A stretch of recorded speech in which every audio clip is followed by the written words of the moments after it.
Хөцтэй өнөөдрийн мэд төргий 13 цагийн мэдээ эхэлж байна. Чөлөөт бүх Улаанбаатар Open тэмцээн өнөөдөр эхэлнэ. Улаанбаатар нарын 41 гишүүний өргөн мэдүүлсэн 193 наадамтай болох хуулийн өөрчлөлтийн хилцүүлгийг хойшлууллаа. Улсын дээд шүүх ерөнхий шүүгчээр цогтыг томилуулах саналыг ерөнхийлөгчөд өгүүлгэнэ.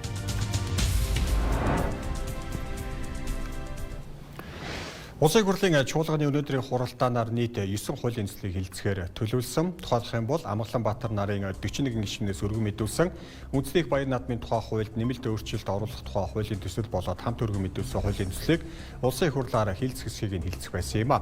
Дуусах хуулийн төсөл нь төрийн байгуулалтын байнгын хороогоор дэмжигдээгүй. Тэгвэл улсын хурлд гардсан намын бүлгээс гаргасан хүсэлтийн дүрэн зөв тусгах шаардлагатай иргэдэд анхааруулж байна. Тухайлх юм бол иргэн хилээр нэвтрэхдээ 20,000 юанаас дээш бэлэн юан, мөн $5,000 тэнцэх хэмжээний болоод түүнээс дээш гадаад валютын бэлэн мөнгө авч яваа бол гайлд мэдүүлэх шаардлагатай. Бэлэн мөнгө мэдүүлэхгүй нуух, бусдын нэрээр хуан авч явах, худал мэдүүлэх, эсвэл мөнгөний их усүрийг тодорхой тайлбарлаж чадахгүй байх тохиолдолд гайлын шалгалтад саатуулах, мөнгийг төр хураалгах, торгуул ноогдуулах шаардлагатай тохиолдолд хуулийн ялтын байгууллагад шалгагдах эрсдэлтэй юм байна. Энэхүү зөрчлийг хятадын гайлын тухай хууль, гайлын захиргааны зөрчлийн журам болоод мөн бэлэн юан болоод гадаад валют хилээр нэвтрүүлэхтэй холбогдох журмын дагуу шалган шийдвэрлэдэг юм а. Харин санаатаагаар нуух, хуурамч мэдүүлэг өгөх, хууль бус их усүртэй мөнгө авч явах зэрэг ноцтой зөрчил илэрх юм бол эрэггүй шинжтэй эсхийг нь тогтоохоор холбогдох хуулийн ялтын байгууллага нь шалгах юм а. Манай улсын мал аж ахуйн хөнгөн үйлдвэрийн салбарыг дэмжих зорилготой цагаан алт үндэсний хөдөлгөөний хүрээнд ноос, арьс ширний түүхийд бэлтгэлийг санхүүжүүлэх 85 тэрбум төгрөгийн хүүгийн хөнгөлөлттэй зээл олгохоор шийдвэр гаргаж эхэллээ. Энэ хүрээнд арилжааны 5 багтай хамтран ажиллах гэрээ байгуулсан бөгөөд ноос, арьс шир боловсруулах үйлдвэрийн эргэлтийн хөрөнгийн хэрэгцээг хангахад чиглэх юм байна. Улсын дээд шүүхийн шүүгчдийн зөвлөгөө өчигдөр болж ерөнхий шүүгчийг сонгох асуудлыг хэлэлцлээ. Улсын дээд шүүхийн ерөнхий шүүгчид эрүүгийн хэргийн танхимын тэргүүн шүүгч Хос 2, захиргааны хэргийн танхимын шүүгч Цогтноор нэр дэвшсэн. Санал дураалтын дүнгээр шүүгч Цогт шүүгчдийн одоогийн саллыг авсан учраас түүнийг улсын дээд шүүхийн ерөнхий шүүгчээр томилуулах тухай саналыг Монгол улсын ерөнхийлөгчөд уламжлахаар тогтсон талаар тусаа шүүхээс мэдээллээ. Эрдэнэ улсын нийслэл шиндээлээд гарсан галт төмөрийн улмаас 21 хүн амнасаа алджээ. Америкийн нэгдсэн улс алдлагаар хөдөлмөр эрхлүүлсэн асуудлаар олон улсын худалдааны түншүүдтэй нэмэлт татвар ногдуулахаар төлөвлөж байна. За нэгтгэх улсын нийслэл шин дээлигийн өмнөд хэсэгт байрлах нэгэн дүүргийн олон давхар байрлагад галт төмөр гарлаа. За галын улмаас 21 хүн амиа алдаж, олон 10 хүн бэртэж гэмтсэн талаар тус улсын цагдаагийн байгууллагаас мэдээлж байна. Амиа алдсан хүмүүсийн дунд гадаадын олон иргэн байсныг онцолж байна. Тодорхойлбол тэдний зарим нь нэгтгэх дэмжлэгээ хийлэг гэхээр ирсэн Төв Аз болон Африкийн улс орнуудаас ирсэн хүмүүс байсныг хэллээ. Мөн галын улмаас тэдний асран хамгаалагчид мөн амь өргөцсөнийг орон нутгийн хэвлэлүүдэд бичсэн байна. Гал гарсан барилга нь ойролцоо хувийн эмнэлэг дэмжлүүлж байсан хүмүүс болон тэдний ар гэрийнхэнд зориулсан зочид буудал, дэм буудлын хэлбэрээр үйл ажиллагаа явуулж байсан гэх мэдээлэл байна. Онцгой байдлын албаныхан галын бүсээс 40 гаруй хүнийг аварч эмнэлэгт хүргэсэн гэж мэдээллээ. Гал гарах үед барилгад нийт хэдэн хүн байсан нь одоогоор тодорхойгүй байгаа юм. Мөн төмөрийн шалтгааныг мөрдөн шалгах ажиллагааг эхлүүлээд байна гэж онцолсон байна. Энэ ослон сүүлийн жилүүдэд нийтгийн нийслэлд гарсан хамгийн олон хүний амь хохирсон галт төмөрийн нэгт зүйсээр тооцогдож байна. Дээлигийн гал унтраах албаныхны зүгээс галыг харьцангуй богино хугацаанд бүрэн хяналттай авч чадсан гэж мэдээлж байна. Мөн барилгыг бүхэлд нь шалгаж дууссан бөгөөд одоогоор цагдаагийн байгууллагаас шалгалтын ажиллагааг явуулж байгаа гэсэн байна. Харин Дели хотын холбогдох албаныхан тухайн барилга өвчтнүүдэд зориулсан дэм буудал ажилуулах албан ёсны зөвшөөрөлтөй байсан эсхийг шалгаж байгаа талаар мэдээллээ. Албаныхны зүгээс аюулгүй ажиллагааны дүрм журам зөрчсөн нь тогтоогдвол холбогдох этгээдүүдэд эрүүгийн хариуцлага тооцох болно гэж анхаарууллаа. Энэтхэгийн ерөнхий сайд Нарендра Моди болсон үйл явдалд эмгэнэл илэрхийлж, амиа алдсан иргэдийн ар гэрт тус бүр 200 мянган рупи, гэмтэж өртсөн хүмүүст 50 мянган рупигийн нөхөн олгоор олгоно гэж мэдэгдээд байна. Нийгмийн сүлжээнд нийтлэгдсэн дүрс бичлэгүүдэд барилгын цонхоор гал авалцаж, оршин суугчид болон иргэд сандарч бөөгнөрсөн дүр зураг харагдаж байлаа. Харин телевизийн сувгуудаар цацагдсан бичлэгүүдэд барилгын гадна хэсэг бүхэлдээ шатаж харалсан, аврагчид нуранг утаанд дарагдсан өрөөнүүдийг нэг бүрчлэн шалгаж байгааг харуулсан байна. Ослын газарт хамгийн түрүүнд очсон оршин суугчдын ярьснаар барилга руу ороход олон хүн ухаангүй хэвтэж байсан бөгөөд зарим нь өрөөний орны доор, зарим нь угаалгын өрөөнд угаартаж унсан байдалтай байсныг хэллээ. Мөн өөр нэг гэрчийн мэдээснээр иргэд аврагчдыг ирэхээс өмнө ухаан алдсан хүмүүсийг аварч хиймэл амьсгал болон анхны тусламж үзүүлснээр зарим хүний амийг аварч чадсан талаараа ярьсан байна. Одоогоор эрх баригчид амиа алдсан хүмүүсийн талаарх мэдээллийг олон нийтэд хараахан зарлаагүй байна. Албаныхны зүгээс хохирогчдыг таних ажиллагаа үргэлжилж байгааг хэллээ. Урьдчилсан мэдээллээр Бангладеш болон Өмнөд Азийн бусад орны иргэдээс гадна Африк, Төв Азийн зарим улсын иргэд амиа алдсан гэж мэдээлэлээд байна. Энэтхэгт барилга байгууламжийн галын аюулгүй байдлын дүрм журам хангалтгүй мөрдөгддөг гэсэн шүүмжлэл олон жилийн турш гарсаар ирсэн.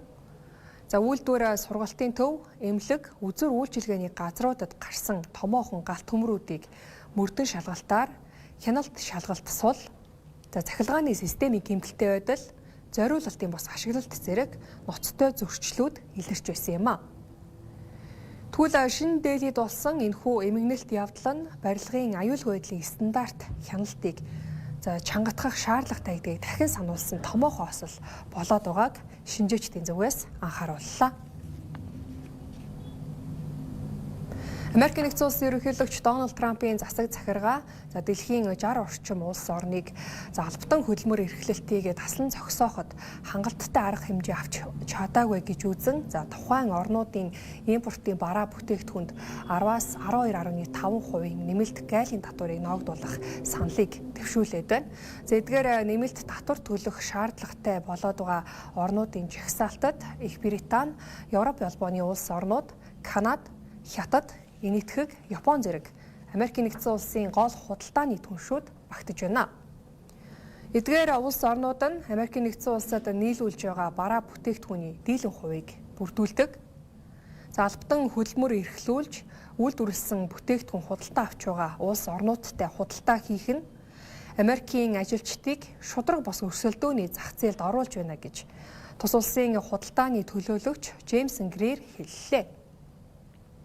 Нэмэлт татварын саналыг 3 дугаар сард эхлүүлсэн мөрдөн шалгалтын үр дүнд үндэслэсэн гэж мэдээлж байна. Тайланд дурдсанаар 54 улс албатан хөдөлмөрөөр үйлдвэрлэсэн барааны импортыг хуульчлан хориглоогүй, эсвэл хангалттай хэрэгжүүлээгүй гэж дүгнсэн байна.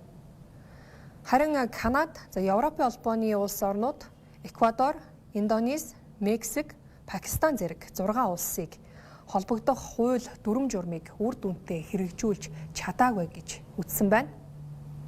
Үүний дагуу Канада, Европын холбооны улс орнууд, Их Британи, Мексик, Малайз, Тайван зэрэг эдгээр 10 улсад 10% нэмэлт татвар ногдуулах санал гаргаад байгаа бол Хятад, Энэтхэг зэрэг бусад 45 улсад 12.5% татвар ногдуулах саналыг Америкийн нэгдсэн улсын зүгээс дэвшүүлсэн байна. Гэсэн хэдиж эдгээр татварыг одоогоор хэрэгжүүлээгүй байгаа бөгөөд ерөнхийлөгч Трампын засаг захиргаа хууль эрх зүйн шаардлагатай бүх үйл явцыг дуусгах шаардлагатай байгаа юм. Татварын шинэ арга хэмжээнд харин олон улсын эрх баригчид шүүмжлэлтэй хандаж байна. Тухайлбал Их Британий засгийн газар албатан хөдөлмөрт эрхлэхтэй холбоотойгоор тэмцэх ажлаа эрчимжүүлж байгаа гэж мэдэгдлээ. Харин Европын албаны улс орнуудын хувьд энэхүү Америкийн нэгдсэн улсаас ногдуулна гэж санал дэвшүүлсэн татварын хэмжээг үндэслэлгүй гэж үзэж байна.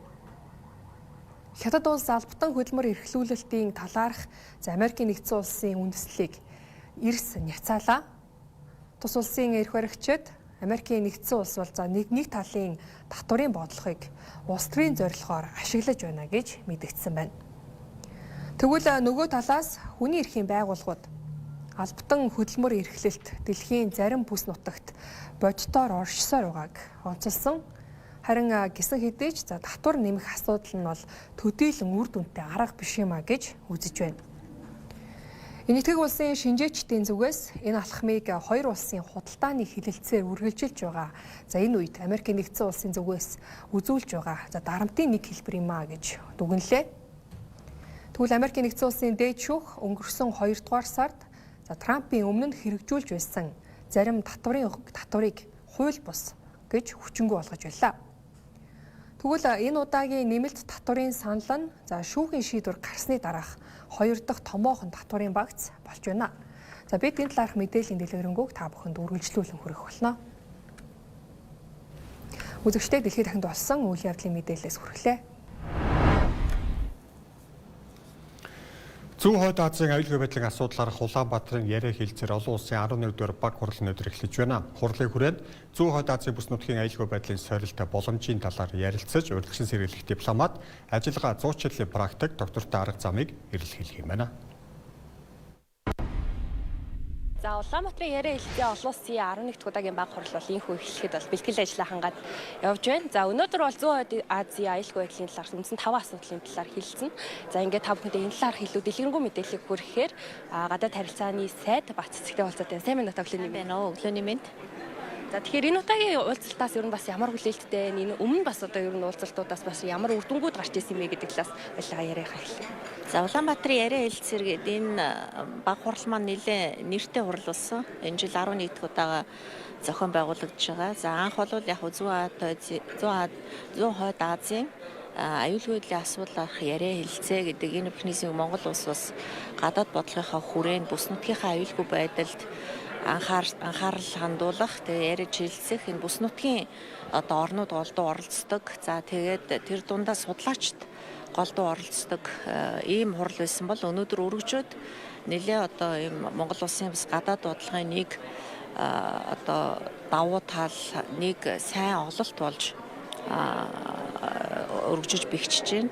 За энэ хуралд өнөөдрийн байдлаар одоо жилээс жилд бол бүрэлдэхүүн өргөжж байгаа, оролцоо нэмэгдэж байгаа. За энэ жилийн үед бол 30 гаруй орны төлөөлөл оролцож байна. За нэлээд өндөр түвшинд оролцдог болсон сайдын түвшинд. За тэгээ сайдаас мэдээж гол нь бас мэргэжлийн судлаачид энэ аюулгүй байдал судалдаг эрдэмтэд оролцдог ийм талбар.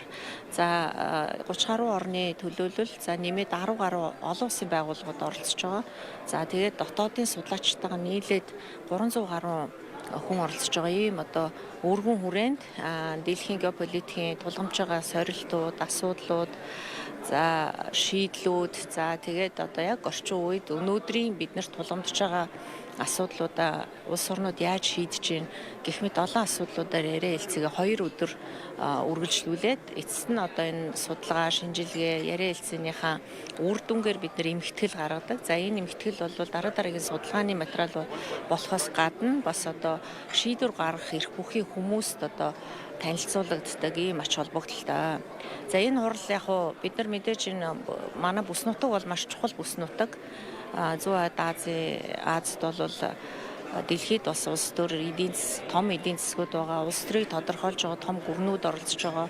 Хүн ам ихтэй. За мэдээж сорилтууд бол дэлхийд даяар бүхий л улс орон тулгамж байгаа асуудлууд оролцож байгаа юм томоохон орнууд энэ бүс нутагт байгаа. Тэгэхээр энэ бүс нутгийн асуудал нь өөрөө Монгол улсыг сонгож, Монгол улсад яриа хэлцээгээ идэвхтэй хийж байгаагийн бас нэг одоо чухал зүйл нь бол стратегийн үед манай улсын байршил маш чухал. Хоёрдугаарт манай нээлттэй гадаад бодлого өөрөө бас одоо олон улсын анхаарлыг татдаг. Зуучлах бас боломжийг улс оронд олгодог. За бүс нутагтаа бас маргаантай улс орнууд зөндөө байдаг. Тэгэхээр энд яриа хэлцээнд оролцох нь өөрөө улс орн болгонд маш ач холбогдолтой. За манай энэ бүс нутагч юм одоо стратегийн, иж бүрийн стратегийн түншлэлтэй улс орнууд байгаа. Тэгэхээр бид нар одоо бүх улс орнтойгоо Бүс нутагтаа төдийд дийлхэн бүх улс оронтой бид нар найрсаг харилцаатай, ямар нэг улс оронтой ямар нэгэн маргаан байдгүй. Энэ нь өөрөө манай гадаад бодлогын бас нэг давуу тал. Тэр утгаараа энэ одоо манай Монгол улсын нутаг дэвсгэр дээр манай санаачсан санаачлагт ирж оролцох нь одоо маш чухлаа гэдгийг онцолж хэлхийг хүсэж байна. Тэгээ энэ хурал бол жил болгон бол давуу талууд гарч байгаа. Энэ жилийн хувьд бол бид нэр сэдвүүдээ сонгохдоо ч гэсэн та бүхэн маань харсан баг. Химэл оюун одоо бүх салбарт нэвтэрч байна. За энэ аюулгүй байдал ч гэсэн сорилт болж байгаа нэг талаараа нөгөө талаараа бас боломж олгож байгаа. Тэгэхээр одоо энд эрх зүйн орчноо бүрдүүлсэн ч орон байна, бүрдүүлээгүй ч орон байна. Манай хувьд одоо захимын зохицуулалт бас одоо суул өөрөрлөл хууль дүрмэнд батлагдаагүй байгаа. Тэгэхээр энэ захимын зохицуулалтыг буюу химэл оюуныг энэ аюулгүй байдлын асуудалд оруулснаар оролцож байгаа нь ямар давуу талууд авчрах юм, ямар боломжууд авчрах юм, нөгөө талаас ямар аюул дагуулах юм, ямар сорилтуудыг бий болгох юм гэдэг дээр ямар шийдлүүд байна, ямар дуршлаг байна. Бид нар юун дээр илүү анхаарах уу гэдгийг авч хэлцэж одоо улс орон бол өөрийнхөө саналыг, өөрийнхөө одоо судалгааны материалуудыг танилцуулна гэсэн үг. Тэр олон одоо 5 сэдвээр нэлээ им өндөр түвшинд буюу одоо судалгааны түвшинд мэрэгжлийн хүмүүс мэтгэлцэх, ярилцах, байр сууриа илэрхийлэх нь манай орны хувьд одоо маш давуу талтай. Энэ 5 үнцэн асуудлыг хүрээнд бас одоо химэл оюун ухааныг оруулж ирж байгаа нь өөрөө нэг онцлогтой болж байна. Бас ногоон эрчим хүчний коридор гэдэг ийм зүйл бас яригадаад байна шүү дээ. Монгол улсын хувьд ер нь одоо мэдээж улс орон бол өөрийн асуудлыг сэдвийг хөндөд ирнэ. Монгол улсын хувьд ер нь бас аль сэдвүүд дээр нь бас гол анхаарлаа өгч байгаа болов. За ногоон шилжилтээр бид нар их ач холбогдол өгж байгаа. За мэдээж өмнө нь хэлцэжсэн хэвшмэл аюулгүй байдлын асуудлуудаа ярихын зэрэгцээ ногоон хөгжил, захим химэл оюуны чиглэлийг ярьлаа. Сая химэл оюуныг би тайлбарсан. Ногоон хөгжил дээр бол одоо эрчим хүчний асуудал дэлхийд даяар маш хүндэрч байгаа тийм ээ. Тэгэхээр энэ ногоон эрчим хүчний шилжилтийн хувьд Монгол орны хувьд одоо маш их салхитай, нартай, за ногоон шилжилтийг хийхэд бас их төхөмтэй өөрөлдөл байгалийн нөөц ихтэй орно гэсэн үг. За гэхдээ энэ ногоон шилжилтээр бид нар энэ бүс нутгийнхаа интеграцуудад нэгдэх, бүс нутгийнхаа энэ эрчим хүчний шилжилтийн асуудал дээр давуу байдлуудыг хурдан олж, судалж оролцох нь маш чухал байгаа.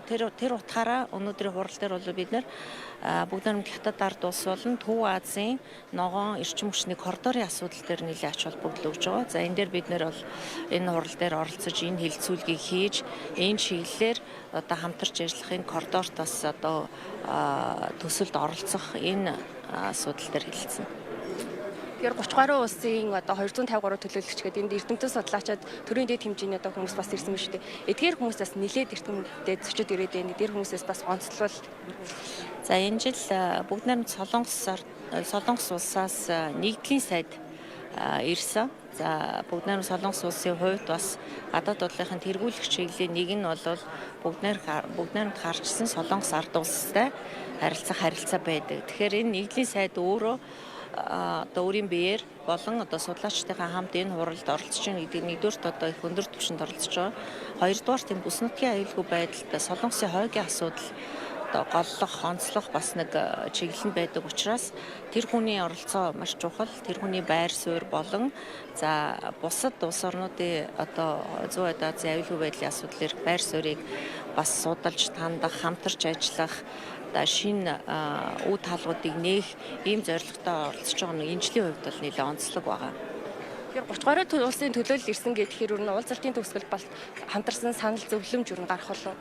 Тийм за мэдээж 2 хоног хуралдаад бид нар маш олон сонирхолтой илтгэлүүдийг сонсно. Олон юм ажлын хэсгүүд хуралдана. За энэ илтгэлүүдээр бид нар эмхтгэл гаргана.